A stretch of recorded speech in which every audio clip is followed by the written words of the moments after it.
मैं रामबंधु बस जी आपके पास आना चाहूंगा। मुकेश सहनी किधर भी रहे 30 सीटें मिल पाएगा क्या? यह संभावना आपको दिखाई पड़ती है किसी भी तरीके से? संभव है क्या 30 सीटें? ये ख्याली पुलाव है या रात की मीटिंग चल रही है? मुकेश सहनी अपना महत्व तो तेजस्वी यादव को समझा दिए हैं। अगर मुकेश सहनी 30 मांगेंगे तो फिर कांग्रेस तो कहेगी 70 से कम लेंगे नहीं, फिर और पार्टियां क्या करेंगी? लेफ्ट कहेंगी 50 से कम लेंगे नहीं।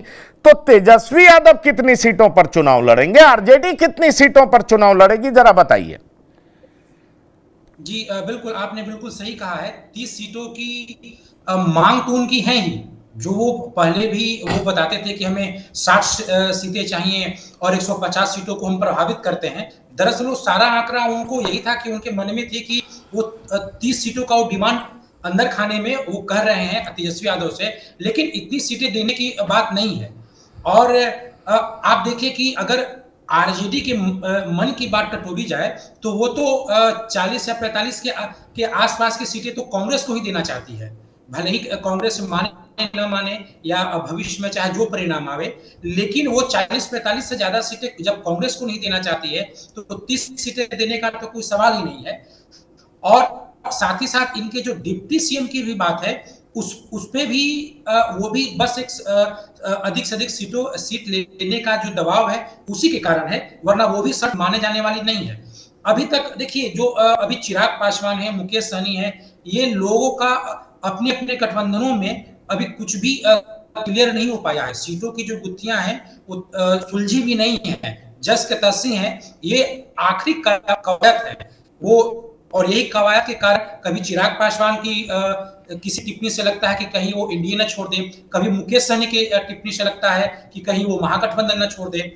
आप देखिए कि एक खबर है, एक खबर मीडिया में भी हम देख रहे थे कि मुकेश सहनी की बातचीत पीके से भी चली है, प्रशांत किशोर से भी चली है।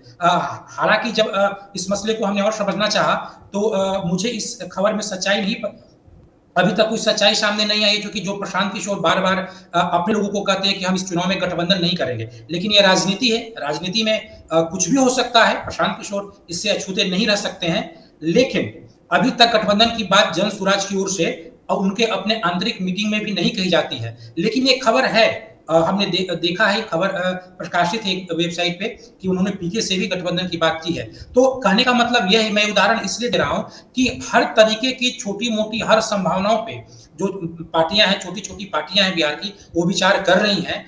और ये जो संभावनाओं की बात जो रह रह के आती है मीडिया में या उनके प्रवक्ताओं के बयानों में, वो सिर्फ इसीलिए कि अधिक से अधिक सीटें ली जाए। लेकिन 30 सीट तो छोड़ दीजिए, मुझे लगता है कि वो 10 या 10 से कम सीटों पे भी अगर वो सहमत होते हैं तो ही शायद आरजेडी मान पाए या महागठबंधन में उनकी बात बन पाए। 10 से अधिक सीटों पे महागठबंधन उनको स्वीकार कर ले, इसमें संशय है, या अभी तक ऐसा कोई संकेत नहीं है। दूसरी बात यह है कि मुकेश सहनी के साथ एक और जुड़ी बात है जो आरजेडी या महागठबंधन के बड़े नेताओं के मन में है कि इनको आप सीटें दे दीजिए तो भी इस बात की कोई गारंटी नहीं ले सकते हैं कि चुनाव के बाद किधर जाएंगे। इन लोगों को सीटों को इन लोगों के लिए सीटों का बंटवारा करते समय ये भी ध्यान देना पड़ता है कि ये चुनाव के बाद किसी कहीं भी जा सकते हैं, किसी भी गठबंधन का हिस्सा बन सकते हैं। तो इसलिए भी सीटें कौन सी हों, सीटों की संख्या एक तय होना और सीटों की पहचान भी वही सीटों पे हो जहां पे उनके हर सीटों को जीत भी ना पाए। और दूसरी एक बात यह है कि जिस वो जाति की बात कहते हैं, मल्लाह समाज या निषाद समाज के में कई उपजातियां हैं, तो जिसको वो प्रतिनिधित्व करने की बात कहते हैं, उन्हीं उन्हीं उनके प्रभाव वाले सभी सीटों पे तो इनको टिकट नहीं मिलेगा। अगर उनको टिकट मिल जाएगा तो फिर वही एक संकेत जाएगा कि बिहार में अगर मल्लाह जाति का वोट लेना है महागठबंधन को तो फिर मुकेश सहनी को रखना है।